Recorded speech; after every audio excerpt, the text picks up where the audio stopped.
And in the spirit of dialogue between practitioners, policymakers, and scholars that are, so many of you are here, it's my pleasure on behalf of V-Dem, of COG, GLD, and the Uppsala Conflict Database to invite Professor Richard Youngs from the Carnegie Endowment for International Peace to present a keynote address. Vice Chancellor, State Secretary Stefan, thank you all for the invitation. As somebody working for a policy think tank in Brussels, I thought what I could most usefully do was to raise a few real-life foreign policy challenges around democracy, governance, and armed conflict, and try and tease out the ways in which I think these challenges are related specifically to the work most of you here are engaged in on the three projects, and particularly the varieties of democracy work. You all know there's a very, very long-standing debate over how democracy can help resolve conflict. But there are a series of new issues and new challenges that are now emerging, and in many places, a new series of doubts about the value of democracy support in conflict resolution. Many conflicts around the world persist, and many are even getting worse in countries where the international community, where international organizations have been running democracy projects for a long period of time. So if we look at key conflict countries at the moment, like Syria, Libya, Ukraine, this interface between conflict resolution and democracy support looks increasingly complex and an increasingly important foreign policy dilemma. Clearly, there are lessons there to draw in terms of the kind of political reform that should and should not be supported in fragile contexts. This is a big and broad topic. In my 10 minutes, I want to focus in on just one specific element of this topic, which is the way that taking forward the conflict-democracy link relates specifically, I think, to the varieties of democracy work many of you here are engaged in. Formally, international organizations all pay testament to the important role that democracy building work plays in trying to mitigate conflicts around the world. Just as one example, one can see this recently in the EU's new global strategy that very explicitly talks about the need to link more systematically democracy and conflict work, in theory. In practice, most practical policy around the world is focused on mediating what we might call inclusive peace deals.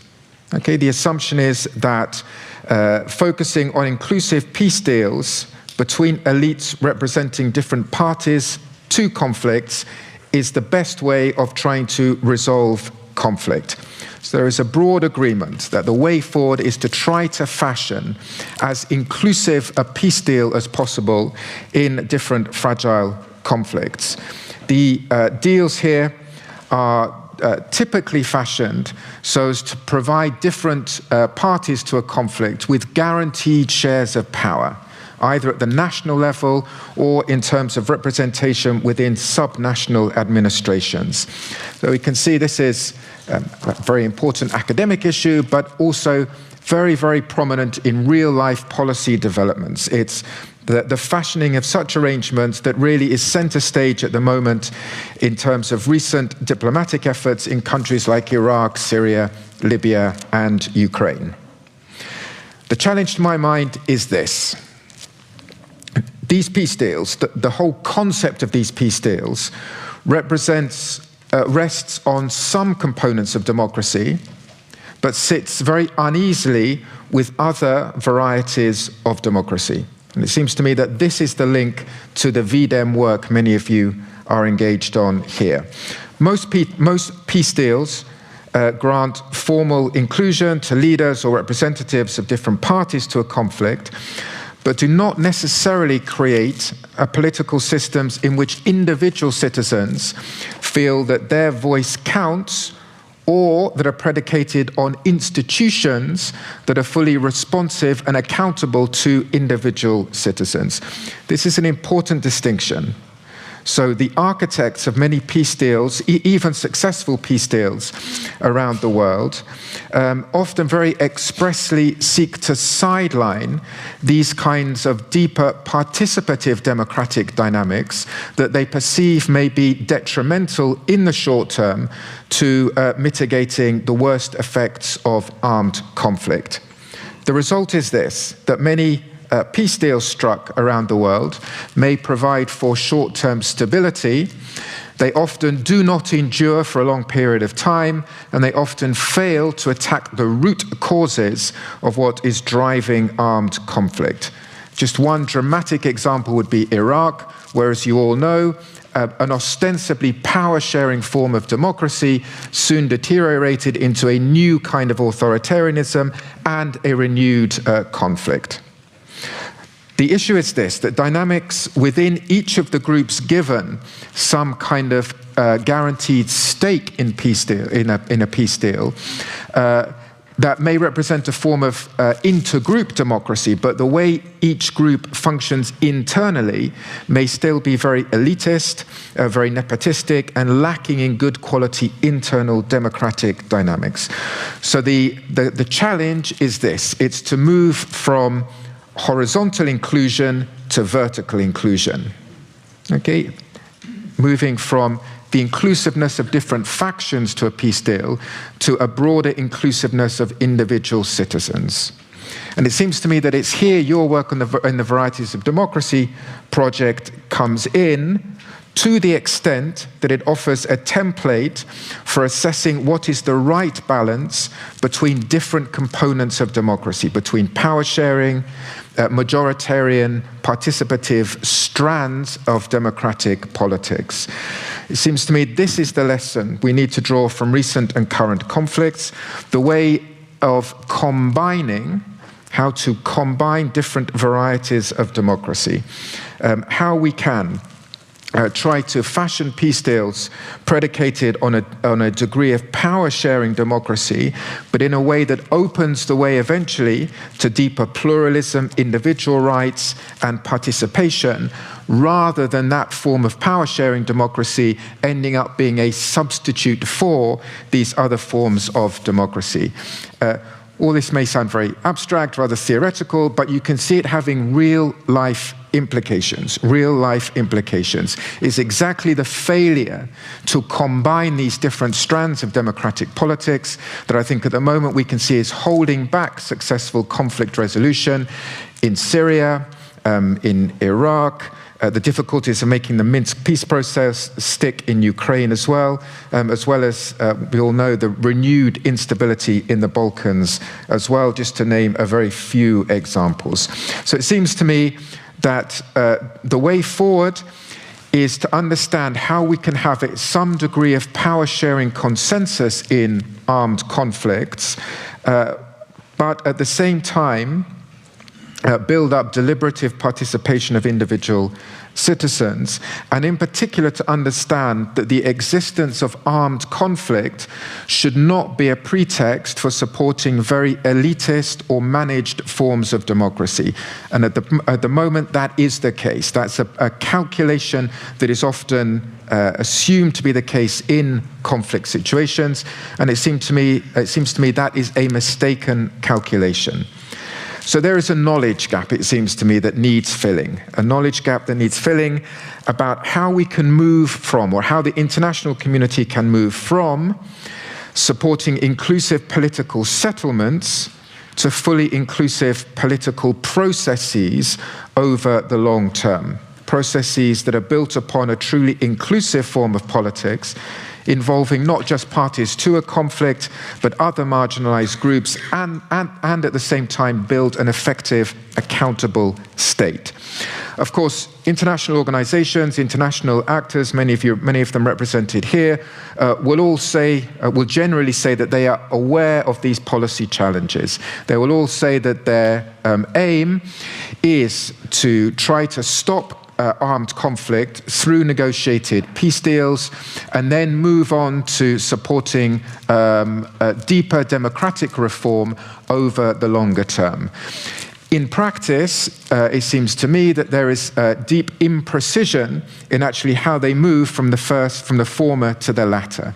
And I think because of that, the international community tends to get stuck on supporting very short-term peace settlements, and then supporting a rather generic form of institution building that simply doesn't take into account the need to combine these different components of democratic politics. It seems to me that's the policy challenge we all face. What then are some of the solutions? There are a number of options that could be and should be supported. It seems to me that even where in conflict situations there is a need for guaranteed minority rights, autonomy for breakaway territories, and so forth, at the same time, clearly international organizations need to be doing more to foster a common contract or covenant or narrative amongst all citizens to think in terms of the common national good.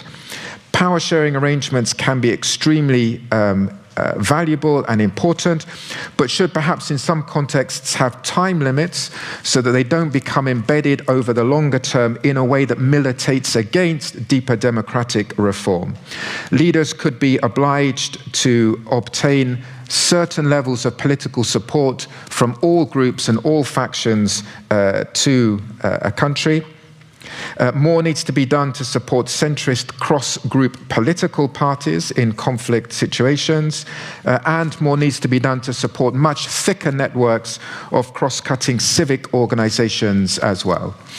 And perhaps most importantly, more needs to be done to support a very decentralized variety of democracy. And clearly, support for decentralization is very prominent in many of the most acute armed conflicts around the world. I think the challenge here is to support decentralization, a decentralized form of democratic politics, in a way that helps reduce conflict, but not a form of democracy that simply embeds local oligarchies that over the long term actually destabilize a country even further. And I think in many countries at the moment that are suffering open conflict, it's the wrong type of decentralization that is being supported in a way that actually doesn't relate very positively to the agenda of conflict resolution. So there are a few very brief ideas from my part. These don't offer any kind of easy, ready-made solutions, but my basic point I'll leave you with is this, that I think adopting different combinations, different varieties of democracy is essential to ensuring a much better linkage between democracy support and conflict resolution. And I'll leave you with this one kind of framing thought that might be relevant to our debates during the day. It seems to me that different models of democracy, different varieties of democracy, may be appropriate for different types of conflict. One type of democracy may have a beneficial effect in one type of conflict. Another country suffering a completely different kind of conflict dynamic may need a different combination of these different components of democratic politics. And I think it's getting down to that level of specificity at the national level that is essential to trying to engineer a more positive linkage between the conflict and democracy agendas. This is important, and I think it's a very, very difficult policy challenge at the moment, because it seems to me that if we do not get these varieties, these different components of democracy right, then the more fundamental doubts about the role that democracy can play in conflict resolution will grow over the future. And I think in a much more unstable world, we shouldn't underestimate the likely pushback against democracy per se, whether of one variety or another, if we're not able to look with more sophistication and nuance about how different types, different combinations of democratic politics are needed to solve armed conflict. Thank you.